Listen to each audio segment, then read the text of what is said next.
Welcome to the Women and Wealth podcast with Esther Szabo. Esther is a respected leader in the field of personal financial advice with over 25 years of experience. After going through her own significant and challenging life-changing events, she overcame fear and self-doubt to launch her own successful advisory firm. Now Esther is ready to share her practical and personal experiences to help other women clear their hurdles and brave life's transitions. In this way, she inspires women to lead fulfilling and confident lives. Hello and welcome to Women and Wealth with Esther Szabo from Gates Pass Advisors. Hi Esther, how are you? Oh, I'm doing really well, Eric, despite these really challenging times. How are things going out your way? What challenging times? Everything's normal here. Yeah, right. Yeah, you're usually in your basement doing these recordings. This is true. I've been self-quarantining for 8 years, so I'm known for social distancing, or maybe I'm unknown for anyway. Either way, that's right. You're unknown. You're very anonymous. That's right. That's how I like to be, Esther. Really, in these trying times, be very anonymous. Yeah. How's everybody out there? Well, we're good. Our team is all working from home.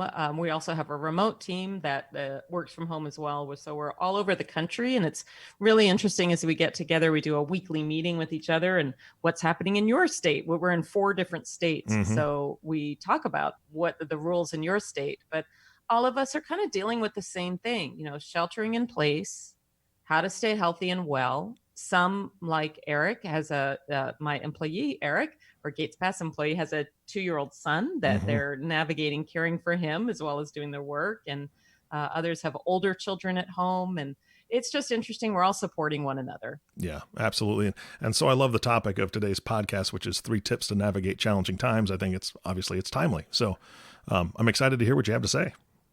Well, good. In our last podcast, we talked about decision making, and this is really a continuation of looking at obtaining support for oneself during these difficult times. It's so easy to just rush towards, I have to do this or that, and that's really cart before the horse. Yeah. This time of coronavirus, it's unique, isn't it? Yes. We've never dealt with anything. My mom is 95, almost 96. I've asked her, have you ever seen anything like this? And she said no, and she was a teenager during World War II. This is very different. We're dealing with uncertainty, economic challenges, and this shelter in place. I mean, that's any one of those would be a lot, and we're dealing with all 3. And I just want to take the time of this podcast to put some of this in context so we don't get overwhelmed by the uncertainty and the challenges. We talked in the last podcast about the 4 stages of transition. And this stage that we're in is known as ending. It's the second of the 4 stages of transition. And it's where there's no going back to how life was before. Do you remember just 4 or 5 short weeks ago, we're recording this in early April. So go back to the days of late February when we heard about this illness, but it was sort of something out there. Yeah. Absolutely. It wasn't something that we were all dealing with nationally and hearing about primarily on the news every single day. So something has really changed, obviously, and we're not likely to go back exactly to how things were just a few short weeks ago. And the task here is really to manage this change. And what I mean by that is consider its effect. This is what normally people do in the stage of ending. This is what probably you have been doing, the listeners have been doing. Consider what's going on, its effect on our families, our finances, our relationships, and our own health. And there's common feelings here. One can actually feel invincible. Now, we've seen those photos and the news stories about the younger people out on the beaches in Florida, like, hey, bring it on. I'm not going to get it. And if I do, I'm going to make it through and I'm, invincible. And then we can see the other side, which is often more common where people feel hopeless. They can feel like, oh my gosh, this is the end of the world. Yeah. In between, there's a whole range of feelings, irritation at being told when we can go out, what we can do, frustration, loneliness, boredom, and even grief at the loss of our routines. I have heard all of this as we connect with our clients during this time. And we're still absorbing the shock of this change. I was on a meeting with a colleague this morning, and she said, right now I'm feeling just kind of like everything is slowed down for me. Like it's really hard to pull up the energy that I had last week. Yeah. And I think that is still part of absorbing just all of this that's happened. It's kind of like in March, we were told here in California to start sheltering in place on Tuesday, March 17th. And so we started out March with a lot of volatility and drops in the market starting March 6th, early March. And so we were navigating that already. And then we get the shelter in place and the markets continue to drop. And so it's almost like we've been on high alert. When I recorded that COVID announcement a few weeks ago, that's on the website, 10 Minute, I talked about how my husband had shared with me, gosh, I'm concerned about you. You're going, you're working a lot of hours. And I think we all were, just to help navigate, all the things that were different changes, being available for my team, leading us, saying this is how we're going to connect, of course, reaching out to the clients, thinking of all the ways to reach out. And now that initial stage of sort of shock is subsiding. And now we're adjusting, but still absorbing kind of this whole change. Mm-hmm. And dealing with all of this can be exhausting. It's so common. We can wish we could control it. We might do it by hoarding toilet paper. Oh my goodness. There was so much discussion about toilet paper. Yeah. I was on a networking call yesterday. We switched all our meetings, of course, to Zoom. And so many people checked in about, and it was kind of a joke thing, if you'd like to check in about toilet paper. So you had 40 people sharing something about toilet paper. I chose not to, because what new was there to say? Mm-hmm. But that's a way that we go to, gosh, I can control this. I can buy all the canned goods, all the toilet paper, and just do something.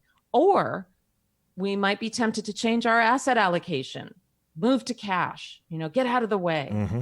So I'd just like you to take a moment, those who are listening, and consider, do you relate to any of this?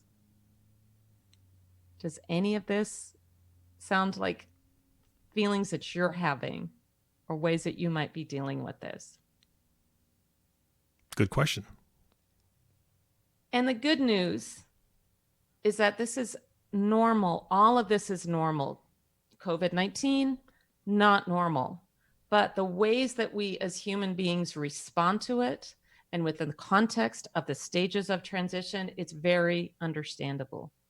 But making financial decisions impulsively during this time of challenge is frequently done, but it is, in my 25 years of experience, it's one of the main things that hurts people down the road. They look back a year later, 2 years later, and go, oh, I wish I hadn't done that. But in the moment, it feels like the right thing. So I really want to actually, and to say further, it feels like the wrong thing to not, quote unquote, do anything. Mm-hmm. So I want to talk about the ways and things that we can do. 3 ways to address this. I'm going to touch on financial, physical, and routines. Okay. So in the stage of ending, it's really important time to assess resources, to do it objectively. That is both financial. So we've been talking a lot with clients, going back and reminding them, these are your financial reserves that are short-term or midterm in nature. They have nothing to do with needing to rely on the stock market to pay your bills, meet your obligations, and have a reserve. It's really important to have that assessment, to consider the recent legislation of the CARES Act, where it upped unemployment benefits, it provides benefits for small business owners, and to look at that. Now, at this time, the bankers that I know are still saying, and the unemployment, everything is kind of overwhelmed with this. But to consider, can I take advantage of any of this new legislation? And also, what expenses can I defer? This is the other thing we're hearing from clients as well. As we go through expenses, well, no, travel is down, not going to do that big trip likely this year. And people are reporting, gosh, my credit card is so low. And of course, this is what's causing, and it's fine. I mean, that's what we need to do right now. But this is a direct line to why the stocks sell off, because people aren't buying. We have a consumer-driven capitalist economy that is 70% based on consumer spending. So it makes sense that stocks would sell off because of the impact of the coronavirus. Absolutely. So to look at those resources, and then personal resources, to consider who is on your team for personal support. Esther, what do you mean by personal support? Well, a good example is I go back to when my husband, David, died, and I had to, it was really helpful to say, okay, who is it that I want on my team? After my mom and sister, who stayed with me initially for like the first week, but they had to get back to their lives. Who else is on the team? And I thought of 3 key people who are in my life that I invited them over while my mom and sister were still there. And I said, I need you on my team right now. I need to be sure that I can check in with you. And I actually each gave them different roles. So it's that kind of thing. Who are the people? And these specifically were people I felt very safe with, who knew me really well, who I could cry in front of if I needed to. I could be vulnerable with. Yeah. That's the key word. Who can I be vulnerable with during this time? And then as part of that, who or what is there for perspective right now? That may be those key people for support. It's one of the ways that we provide perspective on the current market and what's going on. We're reviewing this with clients, not just current market, but let's, again, as I said in the last podcast, let's look at what you actually own. Do you think Home Depot and Procter & Gamble and Johnson & Johnson, et cetera, Amazon, Apple, Facebook, are they all going out? The communications companies that we're all relying on right now, are they all going to go bankrupt because of this? And they think about it and go, no, of course not. So that's perspective on the news. And be careful of the news. I like to recommend that people select 2 sources or resources for news. For example, it might be the Wall Street Journal and one TV broadcast, or one particular pundit that they like. Just 2, because it's really important to just allot a certain period of time. Maybe it's 20 minutes a day.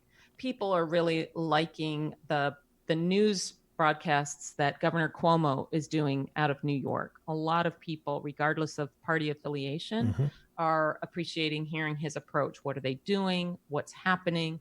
What needs to go on? Maybe it's the White House press conferences that they're doing every day. Just listen to 1 or 2 things is my recommendation, and then take breaks from the news and especially social media, because social media and the news can both really stir up those emotions that we talked about earlier. It may be a feeling of hopelessness. It may be a feeling of irritation or frustration. So just be sensitive to that, get the information that you need, and then take really conscious breaks. And make a list of who these resources and what these resources are for you. Make a conscious list. Why do you say that? Because otherwise we're continuing to be in our mind. You know, as the brain has just so much capacity to process, and we can get into cycles of just thinking about things, and then it gives us something actual, conscious, tangible to do and to look at. These are the people. Yeah. How am I going to reach out? These are my resources. I have X amount of savings. They are in these particular places. It makes it more grounded and real than just thinking about it. Exactly. And I wanted your opinion on that, because first thing I thought when you said that was that also helps hold you accountable, right? If I'm making that list, it's going to help hold me accountable to only, those two stations. And this is why I did it, right? I wrote this list because I really did want to stick to this. I need to hold myself accountable to that, or making sure that I'm checking in with those people that I've chosen as part of my support team. I think that anytime you can make that list and keep it somewhere where you can see it, on a daily basis, that helps you to stay on track with whatever that is. And that's what you do that with the goals all the time. I think this is a great idea.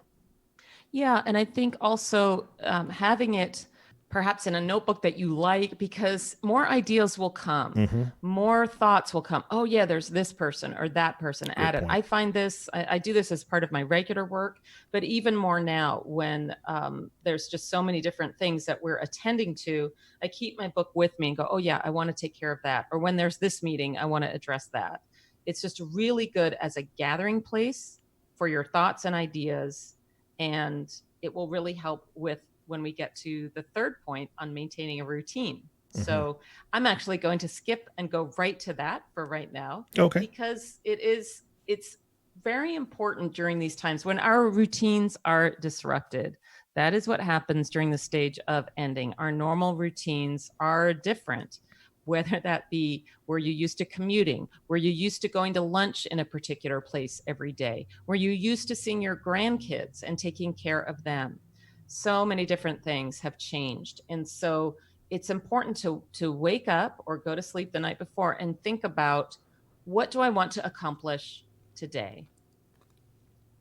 Consider what is important. I have my husband, as I've talked about, is a general contractor who is respecting the shelter in place and is not going out to homes right now, except for essential services, which some things have come up. But I have a honey-do list for him and he appreciates it. I've said to him, these are my ideas, but I'm not going to say, I'm not going to be a nag about it. But couple things that came up this week is I really hate sitting down for work every day. In the office, I have adjustable stand-up desks. I have a couple monitors. It's so much more comfortable. And when I sat down to work Monday, I thought, I can't do this for another week. I cannot sit here. I don't have a home office. I pay good money for an office space. And so I don't even have a desk at home. And so I went to him and said, I need you to set me up with a desk. And boom, he did it right away. And so this is one of the things that is a test right now. For those of us who like to think of ourselves as independent minded and problem solvers on our own, which I have a deep groove that way, it's so important to think as part of that list of resources, who do I need to ask help from right now? Yeah. And he came in and he pulled in a fold out 4-foot table from Home Depot that we have. Put that. How's that? And I said, it's too short. He pulls it all the way to the top. How's that? Too short. He went out and got 2 toolboxes and they're under the legs of that table. Perfect. So there you go. gave him something to do. I have these other things. Anyway, I won't go into more unless people are fascinated with this, but having this is part of the list that I think of. Oh, he could do that. Oh, he could do that. And he said, you know what? I could knock all this out in one day, but it's really helpful to have. He said to me this morning, where's that honey-do list? And he went down, he goes, that's what I'm going to do today. Nice. When you said that, I know that we've talked about his skills before. I was expecting him to build a desk from scratch. Well, it's interesting that you say that because he needs a desk. And that was one of my suggestions. I don't want a full-time desk. I just don't want it. Got it. But he needs a full-time desk. I said, oh, you could do that. And he's like, that's an interesting idea. I said, you could build a Murphy bed. We could use another Murphy bed. There you go. Okay. Everybody can use a Murphy bed. Come on. Yeah. So, and then some things that clients are talking about doing is just cleaning. I noticed in this room that I am using for an office, I'm like, this could really use with some dusting. So that's what I did on Saturday. I cleaned it thoroughly, felt really good. Other people are reporting they're doing a lot of purging right now of stuff. Another thing that's really good to do is think about is there anything one can do for somebody else? Yes. Yep. One of the women that my mentor reached out to me and she goes, I'm certainly staying in touch with my main support people. You are one, but I'm thinking of other people that I've seen that I could reach out to. It's great. Reach out, send a card, send a gift from Amazon. Let somebody know that you are thinking of them because it can really help address the feeling of loneliness, both in ourselves and of other people. Yeah, absolutely. This is something I spoke with my small group with just the other day, because we're trying to figure out how can we help others in our neighborhoods and so on and so forth, especially with a Yeah. shelter in place in certain states. And, giving them something, you may not want to do that just because of personal contact and so on and so forth. But if you have elderly neighbors, if you just reach out by phone and ask them if they need anything, or if you want to give them something, you brought up Amazon. One of the things I brought up is that you may have some elderly neighbors that if you give them an Amazon gift card, they won't know how to use it. So being Right. able to have a phone conversation and saying, I want to give you a $50 Amazon gift card, and I don't know if you're on Amazon or not, but I am. And what I can do is I can order whatever you like, and just have that conversation. And how much fun would that be Right. to just kind of virtually shop with that person and make sure that you're helping fulfill a need that they have? Because if you're a charitable person and you're itching to do something, sheltering in place is a tough place to be. It is really hard. And thinking of people like the normal people that maybe come into our homes and clean them, or that we go to Mm-hmm. for hair care or any of that, sending them their normal money and figuring out, okay, we'll work this out when we all get back to normal again. Yeah, absolutely. But having a routine is really important, a focused, structured routine. And the last thing that can be very much a part of that is our physical self-care, because our brains just have so much capacity to process all of this. Mm-hmm. And the mental energy, it drains each day. It drains as we go through this. And if we haven't been in the habit of refilling it, the main ways to refill it is through sleep. So sleep, and we've heard about it also, sleep is critical, and it's also critical for fighting the virus. Mm. So that can be part of the routine, making sure, because it's easy to start staying up later, sleeping later. Or we've noticed too, we can go to sleep a bit later and get up at the same time. So we've been trying to be really careful about not staying up too late. We don't watch a lot of news, but we may, there's the other, I recommend not staying up late watching the news or reading social media, or Netflix, movies, all of those things. So have that physical self-care around sleep. For exercise, gyms have free apps that you can have classes online, YouTube. Other apps are available that have classes on stretching, walking, yoga, everything. And going outside. I mean, we're still going outside. We took a wonderful 5-mile hike on Saturday. There was nobody else out there, but we are starting to say maybe we'll start wearing masks when we're just going outside, even though what we understand is the droplets are, the main thing you have to worry about with a mask. And I'm not going to get into the whole discussion about masks. There's plenty of news out there, but that the droplets do fall. But we were like, what if it's windy? So we're still learning things too. Yeah. But we love being outside, observing nature. Here it's full on spring. And so just seeing how nature is changing, the environment, what plants there are, what birds there are, just being observant of what's around us. And I heard from a friend today, she's like, oh my gosh, I found this beautiful hillside when I was out walking. I had no idea it was in my neighborhood. Just the discovery that can go on. Yeah, that's great. Yeah, and you brought this up last time, and I think it definitely is bears repeating, is to stop and be sure that we're breathing. Deep breaths, just even stopping and having 3 deep breaths. Mm-hmm. Takes like a minute, and it is really something that one can really notice about the change and the calmness. Yeah. So it's not all about, gosh, I've got to be in or out of the market. It's about having a plan in place, reviewing that plan, making sure all legs that it's standing on still make sense. When we built plans, and as we build plans, we assume that there will be volatility. And we understand how emotions and the brain can affect one's desire to make changes during short-term scary times. And we are here to be a resource, to be a support, and to be an objective third party. So if you're listening and you need to talk about your financial reserves and resources, if you have a financial advisor and they haven't reached out, feel free to reach out to us. If they have reached out, respond. Let them know that you would like to go over things. Mm-hmm. We have also, if you'd like to reach out to us, it's gatespassadvisors.com. There's a contact us button. We also have a regular newsletter that goes out twice each month that includes video content, brief videos, about a minute long, that are about, be careful of this trick that the brain may do on you right now. And this is how you can address that. It has written content and has links to the most recent podcasts. So we also have regular webinars. So there's a lot of resources and ways to hook in. And I really invite you to join us. Esther, that's fantastic. Thank you so much for your time today and all the resources that you are providing for each and every one of our listeners. I liken it to some things that I'm doing right now.